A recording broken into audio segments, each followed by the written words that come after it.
Welcome, everybody. A very good day to you. I hope you're well. I hope everything is well. Well. So, welcome again. My name is Lady Vera, and I want to welcome you to the Aviation Business Series.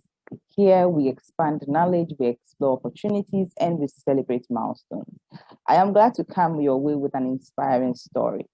Today, I'm not really doing a panel discussion or in my normal field, but today, my ears have heard, and I really want to have that encounter with this great gentleman. This gentleman is a gentleman that went to work just like you and I would wake up in the morning and go to work with a lot of expectation, good expectation. However, he gets there working with his colleague, and then something happens, something that changed his life for so many years and counting. Today, I am here with the man, Jewel Ahiable, Mr. Jewel Ahiable. If you've heard this name before, then you know exactly why we needed to bring him onto the show. This is a gentleman who is skilled. He is skilled in the engineering field, and so you know it's related to us. However, his encounter on the sea was one of the tortured moments of a person's life. He was not alone. However, he decides to share his story of being hijacked for 1,000 days. Yes, that's about 3 years, 3 long years. 3 long years, not on an island like being on a vacation, but 3 long years in the hands of pirates. I'm so glad that he's still alive and we get to experience this life story with him. Hello, my boss. How are you? Hello, madam. Good day. I hope you're well. God's grace, I'm very well. What about you?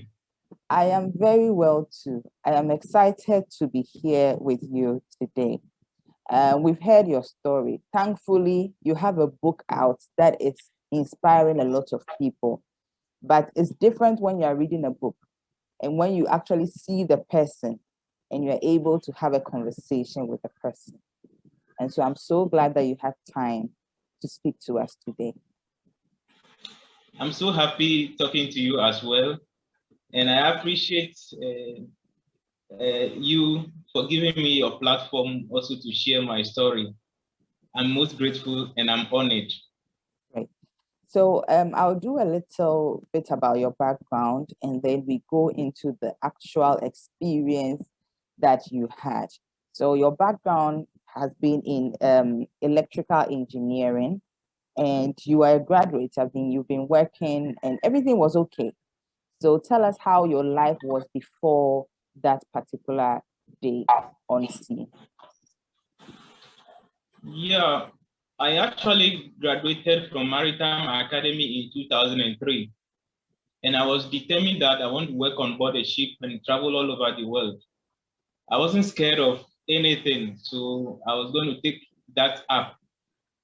And after completion, I went for my national service, came back, and I had my first contract in 2006.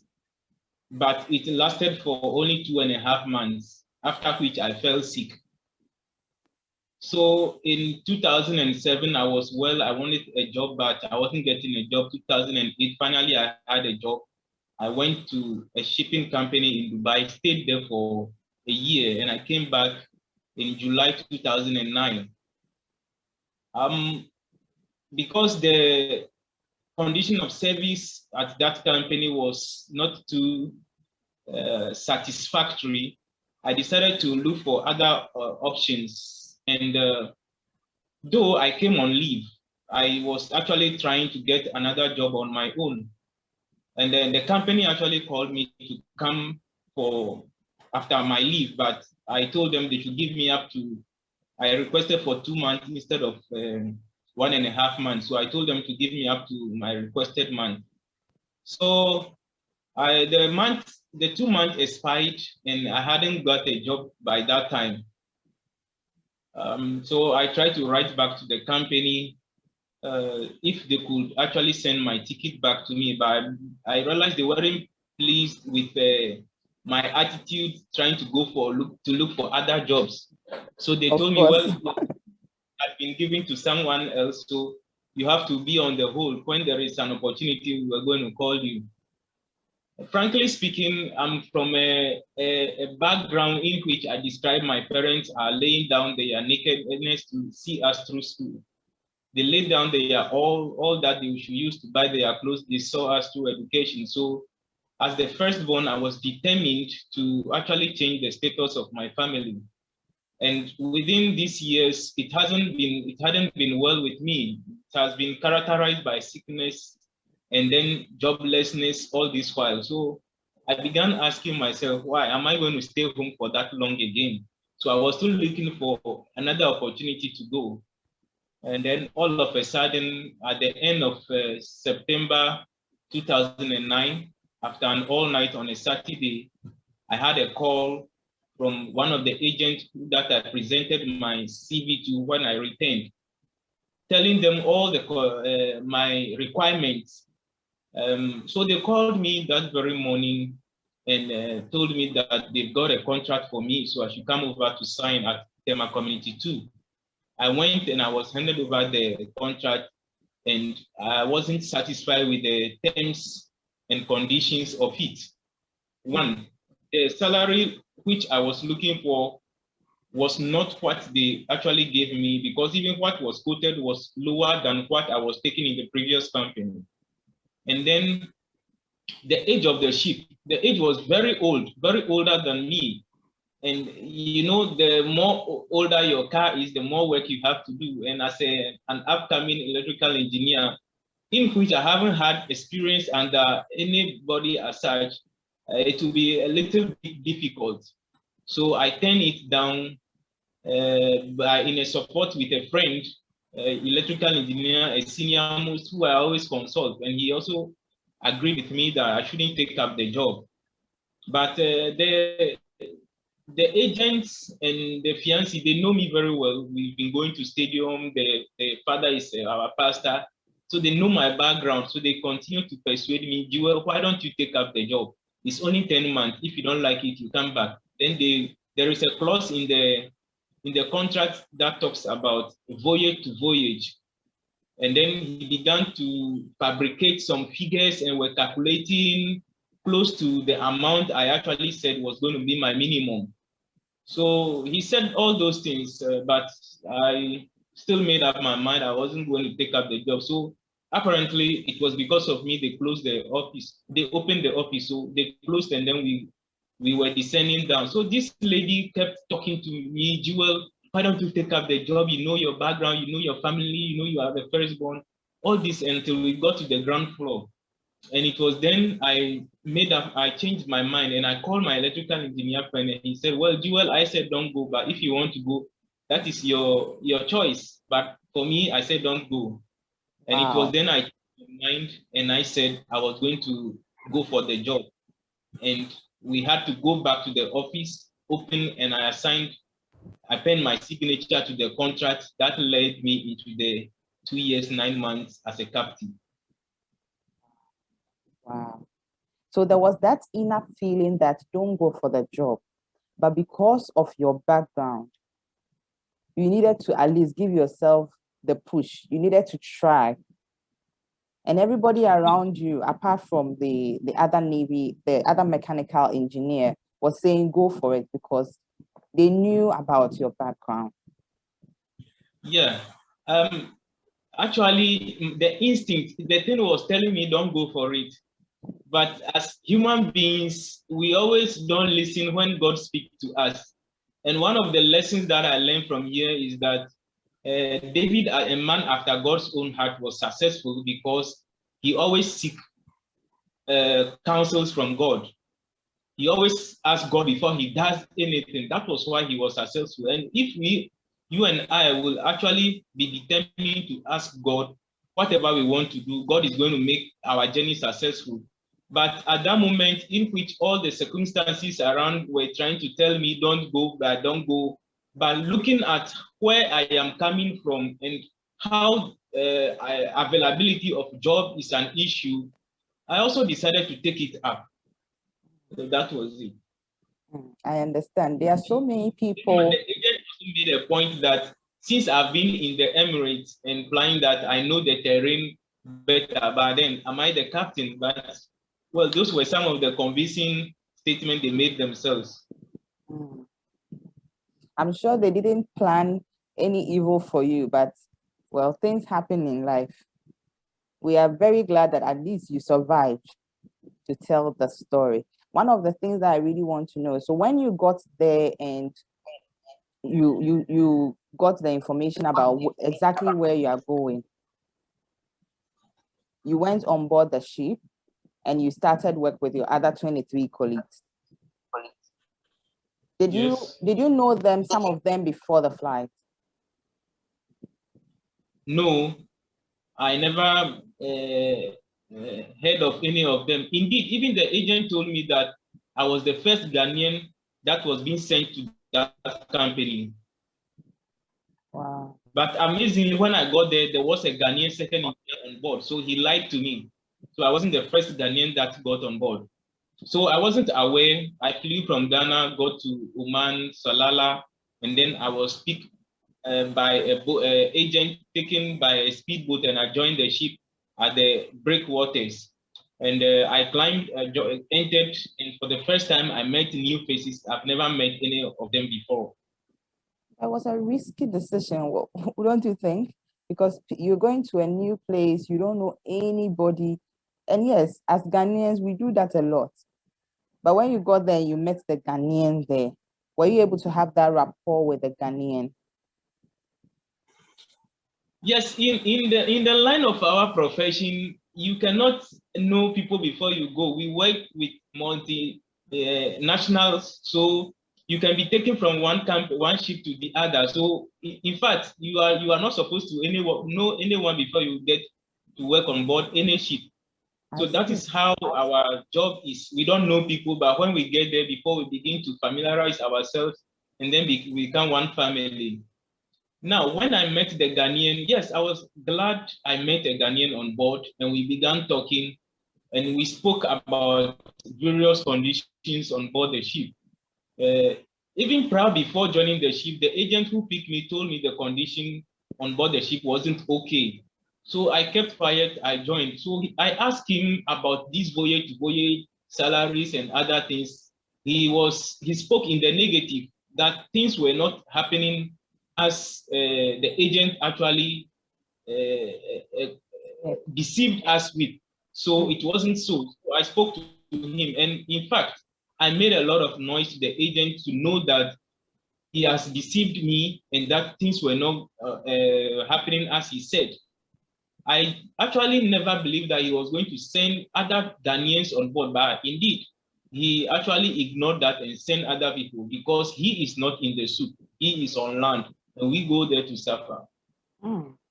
But talking about this, before you started this job as a seaman, I mean, you've had training before, you've seen people who have done the job before. What exactly drove you to say that this is the career path I want to take? Well, when I was growing up as a kid, I remember I used to open our fan, the regulator, and do electrical things then. So when my father comes, so they will tell him that I've done this and you beat me. So that was when I began developing passion for engineering. So after my secondary school, I said I was going to do engineering. I was going to be an engineer. But as to what engineer, I did not know at then until one of my teachers told me that engineering, there is a maritime university which you can go, you can work on board the ship. And I had interest in it. I'm one person who I'm not scared of heights. No, I'm not scared. I'm scared of anything. So when he told me about how interesting the job is, how you travel and all other things, and as I want to be an engineer, I want to take it up. And that is how I got into Maritime Academy, which is now a university, to actually take up that profession. Well noted. I think, meaning you didn't think that something like hijacking would actually happen to you? Although I'm sure your training school told you about instances like this. Am I right?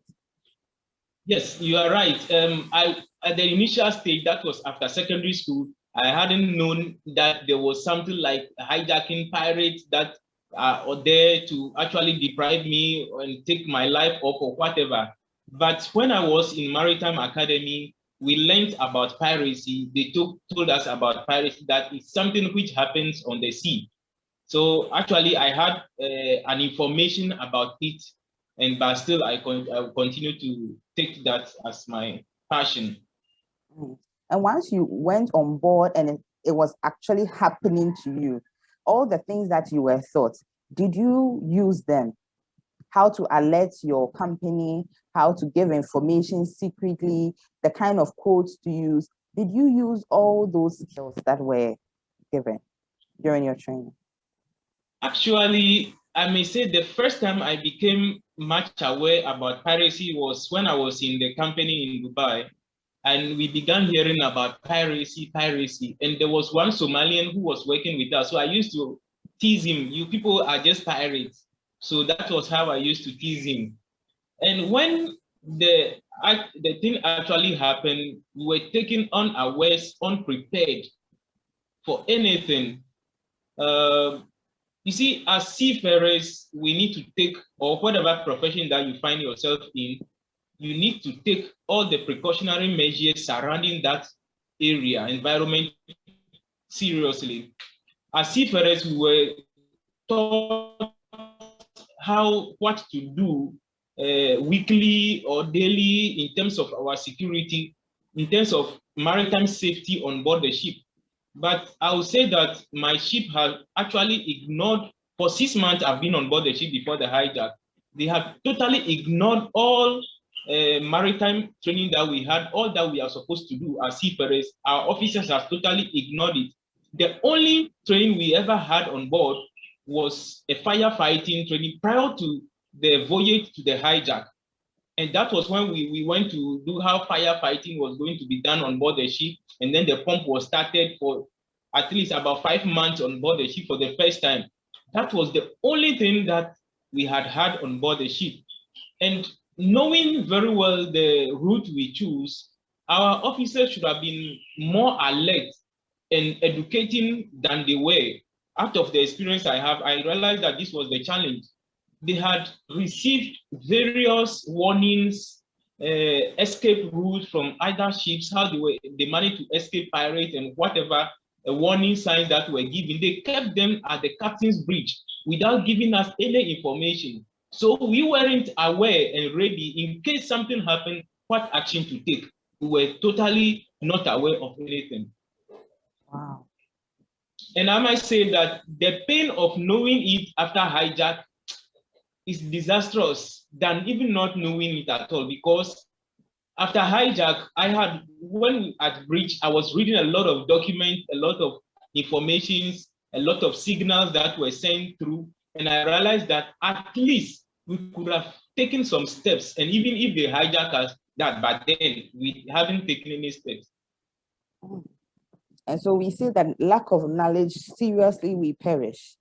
And this one, not Exactly. because, not because you didn't know, but even the people who had the mandate to educate, the people who had the responsibility of giving you that information did not. They neglected it. They neglected the ability. Yeah. But in your line of work as a seafarer, once you get onto another ship outside the country, do you have links with the Ghana Navy here? Or even, is there any way that they can know what is happening to you? No, Ghana Navy has their own jurisdiction in which they operate. Therefore, when you go outside the country or you go to any other water, there are other navies that are operating in that jurisdiction. So they take control of anything. Unless maybe something happens and you are trying to call a mayday, in which maybe you may have to land in the hands of Ghana Navy or the Togolese Navy. That apart from that, there are jurisdiction or operational areas in which all the navies operate. Okay. And during the time when you were captured, the particular regulatory body that was supposed to help you, did they hear about it? Did they get the signals and the information? Yes, on the day of our capture, there were two ships involved, and we believe that the pirate had come from that ship to hijack us. But in the afternoon, you know, when the hijack took place, it's either our officers pressed the emergency button and then the signal had gone out to all ships that this ship had been pirated. So in the afternoon, it happened in the morning. So in the afternoon, a helicopter came trying to communicate with our captain, but the pirate wouldn't agree. So it means that the information had gone out that our ship had been pirated. Then later in the evening, around 8 p.m., the Navy came with their naval vessel or the warship, that big warship we used to see. They came along and we thought they were coming to rescue us, but they ended up asking our captain whether we needed help or not. And our captain said, no, we do not need their help. They should go away. And they obliged and left and escorted us until we got to Somalia. So in all our stay in captivity, we went on attempted hijacks, and then other things. The warships always come and just I call them as sightseeing. That's how I describe them in my book. Without doing their duty, they are only trying to roam to gain their monthly salaries, because on occasions which we encountered them and we thought they were going to actually take action, they never did. Because that's one of the things that keeps on coming to mind, because this is about 3 years on sea, and the patrol team would come, the war ship would also come, but none of them got the signal that something is really happening. Even with your body language, with other means of communication, they were not getting the information that something was happening and that you needed help. They were actually aware that we were under pirates, but they weren't willing and ready to rescue us. Even at a point in which we had a secret phone on board, we were communicating to various stakeholders in the industry, but they all seemed careless. We gave them vital information, even an idea of how a rescue operation was possible, but they ignored us. We were ignored totally. We were even speaking to the member of the government, giving very vital information. We spoke to various people and we made a whole lot of noise, but it fell on deaf ears. But why do you think that is the situation? Was it because you were not in your home country? Was it because it was a private company that you were working with? Why do you think? I know you are not in their shoes, but why do you think that happened? Well, I think that happened because one, maybe the international community doesn't care about seafarers who transport basically almost everything from one country to the other. We are linked to every country, but they do not care about what happened to us. Two, because we may be from the third world, because you could remember when, if you know about this movie, Captain Phillips, that Alabama vessel that was hijacked by pirates, and they only spent 4 days in the hands of pirates. America went in and fought, and then they rescued the people. Because they were Americans, they were able to fight for their people. But because we are from the third world, they do not care about whatever happened to us. So is our leaders, they do not care what happened to us. So that is how I take it. After this experience, do you think you would envisage or even encourage any person to go into this kind of career? Certainly. It doesn't mean what happened to me will happen to you. No, what happened to me is supposed to serve as a basis for you to get yourself prepared before you go into it. If you get into my book, you see a lot of precautionary measures which I have put there about how people should take their profession seriously, and everybody should play his role as the duty demands. So it doesn't mean that what happened to me will happen to you. It will only happen to you when you do not learn from what happened to others. But what happened to others are supposed to be example and testimonies and basis for you not to find yourself in the same situation. So yes, you need to go on that journey. It's an interesting place, and believe me, the Bible even says that those who go to see the wonders of God.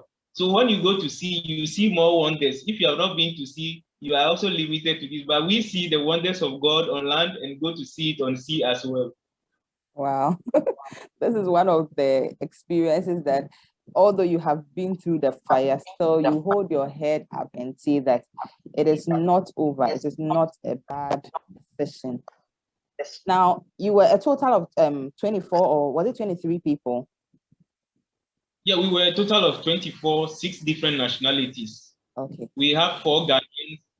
We had 6 Indians. We have 9 Yemenis. We have 1 Filipino. We have 2 Pakistani, and then 2 Sudanese. Okay. And then out of the 4 that survived, 1 Ghanaian and how many others? 22 of us survived. 22 of you survived. Okay. But how many were on the ship in total? We were 24. And 22 survived? 22 survived. One went missing. 1 died after our release. Anyway, yes, 1 died, who the body was on with us on board on the ship for some time, and then our chief officer went missing until now. Up till now, you've not found him. No, he went missing from this 9th of September 2011 until now. But is it possible that he fell into the water, or he also passed away, but maybe they didn't communicate? Well, you know, at that time I described that as the most difficult moment in our captivity because we suffered a lot. We were put through a lot of torture, a lot of beatings, equal or worse, like slavery, in which we were going. So he was also enduring a lot of torturous moments. He was stabbed with a knife on the leg. So at that time, some of us had planned that we were going to escape. But when we got to know that the distance from where the ship was to, let's say, Kenya, which was the nearest country, was around 600 kilometers, we rescind our decision to go. So we don't know whether he decided to take his destiny into his own hands and left. We never heard about him. He never told anybody that this was what happened. To me, that is the information I have. So I don't know what happened to him. I cannot tell. And when you talk about torture, as at now, after a couple of years that you've gone through this experience, as at now, how do you feel? Are you able to sleep well? Are you able to see life in a more hopeful way? Yeah. We went through a very serious, torturous moment. But I would say the grace of God has been sufficient, because probably the kind of counseling and exposure we should have been given, we haven't had it, but we are doing our best in collaboration with families and loved ones, giving us that moment and the feel of care. So gradually, we actually do forget about it. Yes, I do sleep. There are times in which, when things are not going on well, I sit down and I think about what had happened. There are times in which I recollect some of the things that we went through on board the ship. For instance, the kind of smelly and dirty water which we drank. It's one of the things, when I remember these days, I only bow down my head and I actually wonder if we had actually drank that water, how we drank water mixed with diesel, water mixed with petrol, how we drank the seawater, how we drank air-conditioned water, and many other things. So those are some of the things, but generally speaking, I think I've been able to have a stable mind to go on with whatever is happening. Now, years after this experience, you've documented the journey, you've documented the lessons out of it. A lot of international bodies have come in to say that this is a well-written book. A lot of people who you know in the UN and in Navy have come out to say that for you to have gone through that experience and to capture the details of it in a book, you have done well. But aside from people telling you have done well, have you really been supported to live a new life, to begin a new journey? That really has not been the case.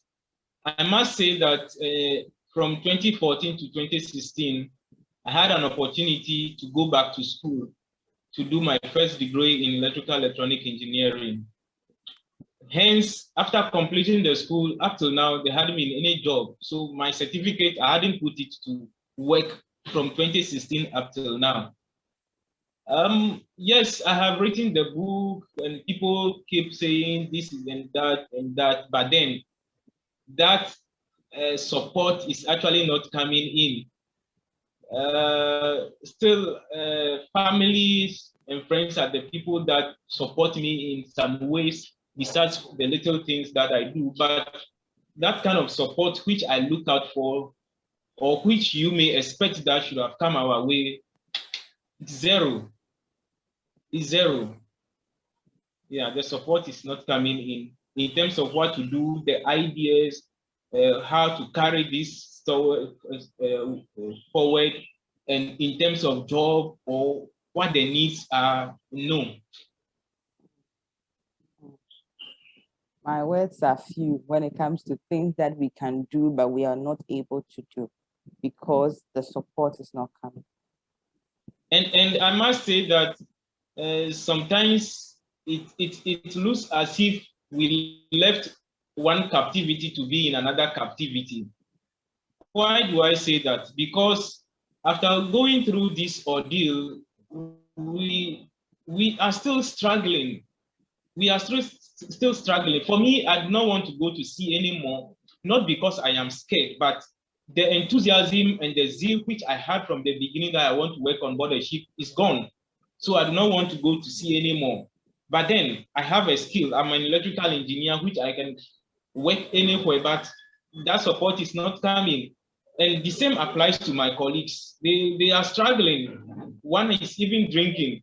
Even today, when I call him, yesterday, I see he is drunk. And some have, it's not an easy situation for us. Very sorry to know this, but I'm very glad that you are still sharing the experience and you are still hopeful. You see that it's you still know that something good will come out. And so we pray that things will get better. And we pray that the people who will listen to this particular interview would begin to think of ways to support. It's not a big money that you need. You just need the right opportunity to use your skill. That is right. You have hit it right on the nail. God bless you for that. Thank you so much. Now, as you look forward to doing your own thing or getting the support, how are you managing as of now? Because you say you are doing a few things. How are you managing as of now? Well, we set up some business with my wife. We set up some business in which we are running. And then a friend of mine also, we set up a company which we are doing intellectual property, but things doesn't seem to be going on well. So that intellectual property thing is trying to stay its way. So I'm still trying to see how I can redefine my life and see what else I can do. Besides that, also, I've seen this hijack story as a very big avenue to actually triumph over it. And I have, on the day of my launch of the book, I set up a foundation. And under foundation, we set up with 3 thematic areas to work with. That is ARM, advocacy, rehabilitation, and ministry. because of what we have been through and my experience. I feel that I should use whatever I've gone through to actually assist other seafarers in order to restructure laws. Because even in this country, the agents have been cheating seafarers a lot, and they seems to be quiet. There are things which are not in place. So I have some areas in which I want to delve into, but because of the unstable nature of things now, I'm running slowly. I am trying to run the foundation aspect, and I met a visually impaired lady last year, and she's the one I've been trying to raise funds to support. She's been brilliant, but she has nobody to support her. And by the grace of God, she is in the Cape Coast University, but she's having a lot of needs. Though my needs are there, but I'm still trying to see how I can get support for her. So those are some of the things that I've been doing. And besides that, when I get platform to share my story, yes, there is sale of my book. And then I've been printing some T-shirts with inspirational messages to people. That is also in the pipeline. And I also take joy and delight in inspiring people, because I believe that God had a purpose for me. That is why I am alive today. Therefore, I tell people about the greatness of God. I tell people that they do not have an option to give up. If I could go through 1,000 days on sea, never step foot on land, going through all the most difficult moments undergone for all this while, I don't see anybody having that mindset to give up. So I like encouraging people. And I might say that last week, Monday, I had an interview. And after that interview, the interviewer called me and said, one lady had been weeping. She's been weeping. What was it that happened? The lady actually, I spoke to her, and then he said that my story had actually opened up something to her, that the father was a seafarer. And when the mother became pregnant, she left the shores of Ghana, and he returned after 8 years and said that they were hijacked and they ended up in Norway. But unfortunately, it's like their family didn't give a listening ear to their father to know what was happening. So they didn't know actually what their father went through. He went again and something else happened. He came back and he became sick. But they already thought their father was being irresponsible. So they didn't care. So when she heard my story, she said, oh, actually, I have done something wrong. And now the father is late long ago, but she has now come to appreciate that, well, it might be the father went through serious situation like this, but because they were not concerned, they didn't actually ask, they didn't get the information of what had happened to their father. So she had been weeping, she's been sad. That is some of the things that is just one of the things that the story Hijack is doing. And this is a serious revelation. Sometimes people are going through things and we don't know. We don't also give them the chance to actually explain. And when they do, we take it for granted.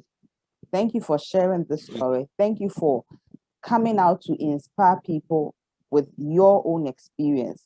Today, we decided to just come and speak to you because it's not everybody that is having life easy, especially during this COVID period where people have lost their jobs and they think there is no hope. This is you, Mr. Jewel Ahiable, who went through a hijack for who went through a hijack for 1,000 days. 1,000 days is a lot of days, morning and evening. But today you are still here and you are so full of life, saying that it is going to be better. It is going to be better. And now you are even inspiring others. So we are very inspired by your story, and we believe that there is going to be a light at the end of the tunnel. Sure. Thank you very much. Thank you. I am most grateful. And I want to encourage everybody to get a copy of the book Hijack, and it will reveal to you various things that happened to us, how we live as captive. They are all in the book. A whole lot of, I actually titled my book according to the number of days. So we spent 1,000 days exactly So I have captured whatever happens to us, not day by day, but the most significant points that I chaptered. And so every day you have something to actually get out of this book. It will inspire you a lot, and I want you to get a copy for yourself. Yes, please. Now the copies are also available on Amazon. So if those who want to get it soft copy can also get it soft copy. It's available on Amazon. It's also available at Shell and other bookshops across the country. Yes, on Airport Shell, you can get it on EPP bookshops all over the country, Kingdom bookshops all over the country. And if you organize yourself, I can also bring you a copy and then give you an autographed one. Thank you so much. So we believe that those who have listened to this story would definitely get a copy of the book just to support. I mean, this is a good initiative and we should encourage each other. So thank you for sharing with us today. And I'm sure this inspirational episode has actually done the miracle that we need to move forward. Thank you very much, Madam, for giving me your honorable platform to tell the world, everybody, about what great things God is doing, and then to inspire somebody. And my message is 1,000 days in the hands of Somali pirates. You can also survive your hurdles. Thank you, and God bless you. Thank you so much. So everybody who has joined us, thank you so much for watching. Thank you so much. This has been the Aviation Business Series. As we said, we are here to expand knowledge, to explore opportunities, and celebrate milestones. This is a milestone worth celebrating. This is one worth celebrating. So get your copy of the book and let us know how you feel about life moving forward. Thank you so much, sir. Thank you so much, sir. Thank you, madam.